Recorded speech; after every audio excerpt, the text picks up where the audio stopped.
Get out and don't come back, MOM screamed, throwing my clothes on the lawn. 7 years later, security called. Ma'am, your parents are at the gate of your estate. I smiled and said, let them wait. I set down my coffee and stared at the security monitor showing 2 figures huddled under an umbrella at the gates of my Malibu estate. The same parents who'd thrown me out like garbage on my 18th birthday. The same ones who'd called me worthless, a burden, a waste of space. Ma'am, security's voice crackled through the intercom. They say it's urgent. Family emergency. Family. The word tasted bitter even after all these years. I'm Luna Thorne, though they knew me as Lucy Ann Thompson, the daughter they'd erased from their lives. At 25, I owned a tech startup valued at $200 million, lived in a house that cost more than my parents would see in 10 lifetimes, and had built everything from nothing. From less than nothing, actually. From active sabotage. Tell them to wait, I repeated. I'm in a meeting. I wasn't, but they could stand in the rain for a while. God knows I'd stood in worse. 7 years ago, I'd woken up on my 18th birthday to my mother ripping the covers off my bed. Get up, she'd snarled. You're 18 now. Legal adult. Time to go. I'd blinked, confused. Go where? I have school. Not anymore. We've withdrawn you. Your father and I discussed it. We're done raising you. But I graduate in 2 months. Should have thought about that before you decided to be such a disappointment. My crime. I'd refused to drop out at 16 to work at my uncle's factory. I'd wanted to finish high school, maybe even college. I had dreams of working in tech, of building something meaningful. To my parents, Karen and Dale Thompson, that made me too good for my raising and ungrateful. My younger brother Kyle watched from the doorway, smirking. At 16, he'd already dropped out to work construction with Dad, the golden child who understood his place. Mom, please, I'd begged as she threw my clothes onto the front lawn. Where am I supposed to go? Not my problem anymore. Maybe those fancy dreams of yours will keep you warm. The neighbors had watched, some with pity, others with judgment. In our small Georgia town, parents' word was law. If the Thompsons were kicking out their daughter, she must have done something to deserve it. My father had stood on the porch, arms crossed. Don't come back begging when you fail. You made your choice.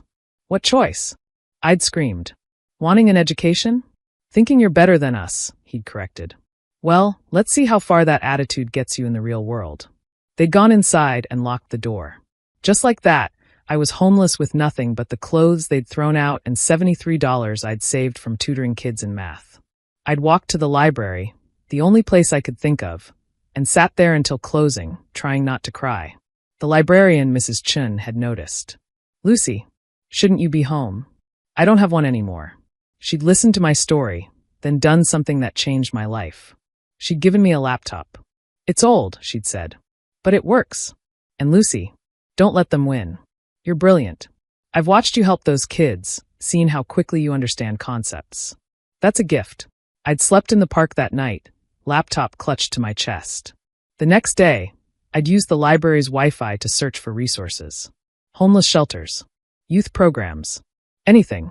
That's when I'd found Future Path, a program for homeless youth that provided temporary housing and help finishing school. The catch? It was in Los Angeles. I'd used my $73 for a Greyhound ticket and never looked back. The program gave me a bed in a shared room and access to online classes. I finished high school in 6 weeks, then started taking free coding courses. Turns out I was good at it. Really good. By 19, I was freelancing web design. By 20, I'd saved enough to rent a studio apartment. By 21, I'd built an app that helped homeless youth find resources, shelters, food banks, job training. It went viral after a tech blogger discovered it. That's when the investors came calling. This is brilliant, one had said. Personal experience? You could say that. They'd invested $2 million. I'd used it to expand the app, hire developers, create partnerships. By 23, we'd helped connect 100,000 homeless youth with resources. By 24, Google offered to buy us for $200 million. I'd said no. We were just getting started. Now, at 25, Path Forward was the leading platform for youth in crisis.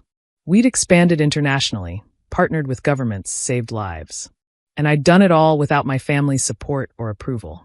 Ma'am, security interrupted my thoughts. They're still waiting. The woman is crying. Crying. My mother had never cried for me. Not when I'd begged to stay. Not when I'd called from LA, hungry and scared, swallowing my pride to ask for help, only to be told I was dead to them. Send them to the guest house, I decided. I'll meet them there. I didn't want them in my home. The guest house, sterile, impersonal, was enough. I took my time getting ready. Designer jeans, a simple but expensive sweater, minimal jewelry. I wasn't the desperate girl they'd thrown away. I was Luna Thorne, CEO of Path Forward, named one of Forbes 30 Under 30. They needed to see the difference. The walk across my estate took 5 minutes. 5 minutes to cross grounds that sprawled over 2 acres, past the pool, the tennis court, the meditation garden. 5 minutes to prepare for faces I'd only seen in nightmares for 7 years. They were sitting on the guest house porch, soaked despite the umbrella. My mother looked older, grayer, smaller.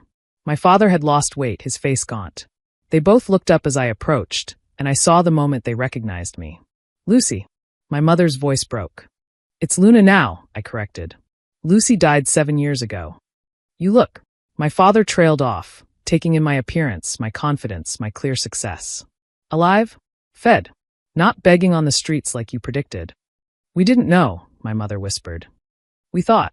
You thought what? That you'd throw out your teenage daughter and I'd magically be fine? Or did you hope I'd fail and come crawling back?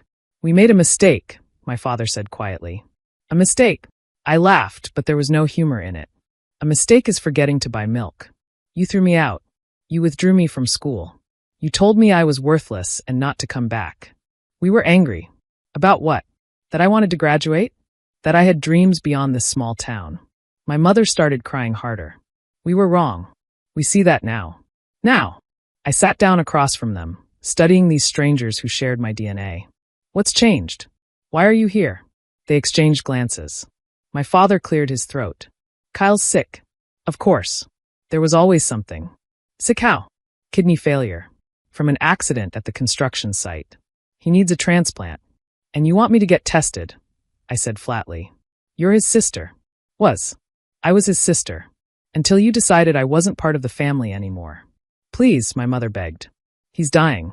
Whatever happened between us? Whatever happened? I stood up. You mean when you threw me out with nothing? When I called begging for help and you hung up? When I sent graduation announcements from my GED program and you returned them unopened? We didn't know you'd become this. My father gestured vaguely at me. This? You mean successful? Happy? Alive? Rich, he said quietly. There it was. The truth. So if I was still homeless, still struggling, would you be here? Or is it only worth claiming me as family now that I have something you need? That's not fair. Fair. I laughed. Was it fair when I slept in parks? When I went hungry? When I cried myself to sleep wondering what I'd done to make my own parents hate me? We don't hate you, my mother sobbed. No. Then what do you call throwing out your child for wanting an education? We thought you were being uppity, thinking you were too good for us. I never thought that. I just wanted more. I wanted to learn, to grow, to build something.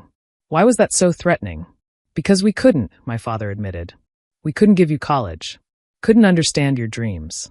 It was easier to call you ungrateful than admit we were limited. The honesty surprised me, but it didn't erase 7 years of abandonment. So you threw me away. We were wrong, he repeated. But Lucy, Luna, you're still Kyle's sister. He needs help. Where is Kyle? I asked. Why isn't he here begging himself? Another glance between them. He doesn't know we're here. He's ashamed of how he treated you. He should be. I remembered Kyle's smirk as Mom threw my clothes out. His laughter when I'd pleaded with Dad. The text he'd sent from my parents' phone. Stop calling. You're not our problem anymore. He was just a kid, my mother defended. So was I. Silence stretched between us. The rain had stopped, but the air was heavy with more than humidity. I'll get tested, I finally said. Their faces lit up with hope. But not for you. And not for Kyle. For the 16-year-old boy who was poisoned by your bitterness. Maybe with a kidney from someone who made something of herself, he'll learn it's okay to dream. Thank you, my mother reached for me. I stepped back. I'm not doing this for free. We'll pay. With what? You can't afford my gardener. No, I want something else. I want you to volunteer. Volunteer? At Path Forward shelters. I want you to serve meals to homeless youth. To see their faces. To understand what you did to me. For how long? Forever. Or at least until you understand that every one of those kids was thrown away by someone who should have loved them. Every one of them is somebody's Lucy. My father's face crumbled. We'll do it. And I want a public statement. A video admitting what you did. We'll use it in our awareness campaigns about youth homelessness. Lucy. Luna. Those are my terms. Take them or leave them. They nodded, defeated. One more thing, I added. After the transplant, if I'm a match, we're done. No happy family reunions. No using my success to brag to your friends. You lost the right to claim me 7 years ago. We understand, my mother whispered. I stood to leave, then turned back. You know what the worst part is? If you'd just supported me, just believed in me, I would have shared all of this with you. I would have bought you a house, taken care of you, made sure you never struggled. But you threw me away because I dared to want more. We know, my father said. We know we lost the best thing we ever had. No, I corrected. You threw away the best thing you ever had. I lost nothing. I gained everything. I walked back to my house, leaving them in the guest house. My assistant would handle the rest, the testing, the logistics, the paperwork. I'd done my part. That night, I sat on my balcony overlooking the ocean, thinking about the girl who'd slept in parks with a borrowed laptop. She'd been so scared, so alone, but so determined. You did it, I whispered to her. You proved them wrong. My phone buzzed. A text from an unknown number, Kyle. Luna, Mom told me you're getting tested. Thank you. I'm sorry. For everything. I stared at the message for a long time. Then I typed back. I'm not doing it for you. I'm doing it for every kid who's told they're worthless. Prove me wrong. Make something of your second chance. I blocked the number and went inside. 2 weeks later, the test came back. I was a match. The surgery was scheduled, the legal documents signed. My parents started their volunteer work, serving meals to kids who looked like I had lost, scared, defiant. The day before the surgery, I visited Kyle in the hospital. He looked small, sick, nothing like the cocky teenager who'd laughed at my pain. Luna, he said. Don't, I interrupted. Don't apologize. Don't thank me. Just promise me something. Anything. When you get better, do something with your life.